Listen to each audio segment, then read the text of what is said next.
খুব ঘরোয়াভাবে হয়েছিল বাট খুব সিম্পল সাজে সেজেছিলাম একদম মনের মতো, যেটা কিনা আমার নিজের পছন্দ, খুব ন্যাচারাল লুকে।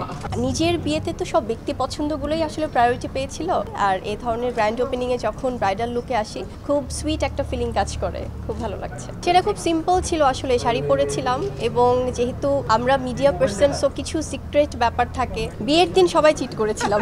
বিয়ে বাড়িতে ঢোকার পরে সবার আগে মনোযোগ থাকে খাবারের দিকে, যে কি হচ্ছে খাবার। আজকের আমি বলবো যে বছরের সেরা একটা বিয়ে ফেস্টিভে এসেছি চিফ গেস্ট হিসেবে, এবং এত সুন্দর একটা গ্র্যান্ড ওপেনিং করলাম আমরা। ঢাকা রিজেন্সি বিয়ে বাড়ি উৎসব খুব ভালো লাগছে, আর এটি তো এমএন মাল্টিমিডিয়ার প্রেজেন্স, নাজমুল, ওরা সবাই খুব সুন্দর করে অর্গানাইজ করেছে। আমাদের গৌতম শাহ দাদা আছে, বারিশ আছে, সবাই আছে। খুবই চেনা পরিচিত একটা ফ্রেম, এবং আমার রেসপেক্টের যারা জার্নালিস্ট ভাই বোনেরা সবাই আছে। খুব আনন্দে মুখরিত একটা সময়, এই জন্যই আমি আছি একদম ব্রাইডাল লুকে এসেছি।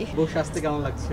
ভীষণ ভালো লাগে আসলে, কারণ বরাবরই তো খুব এক্সক্লুসিভ ফটোশ্যুট করা হয়, আর এই ধরনের গ্র্যান্ড ওপেনিংয়ে যখন ব্রাইডাল লুকে আসি খুব সুইট একটা ফিলিং কাজ করে, খুব ভালো লাগছে। সেটা খুব সিম্পল ছিল, আসলে শাড়ি পরেছিলাম এবং যেহেতু আমরা মিডিয়া পার্সন, সো কিছু সিক্রেট ব্যাপার থাকে, সো সেখানে খুব ধুমধাম করে অনুষ্ঠান হয়নি, যদিও খুব ঘরোয়াভাবে হয়েছিল বাট খুব সিম্পল সাজে সেজেছিলাম একদম মনের মতো, যেটা কিনা আমার নিজের পছন্দ, খুব ন্যাচারাল লুকে। বিয়ের আমি যেহেতু আমার নিজের বিয়েতে তো সব ব্যক্তি পছন্দগুলোই আসলে প্রায়োরিটি পেয়েছিল, সো আমার এবং আমার বর সবারই পছন্দ খুব ফিশ এবং ভেজিটেবলস, সো সেগুলো ছিল। আর রিচ ফুড তো বরাবরই আমরা একটু অ্যাভয়েড করি, বাট তারপরও তো ছিল, কিন্তু খুব সিম্পল ভাবে ছিল। বিয়ের দিন সবাই চিট করেছিলাম।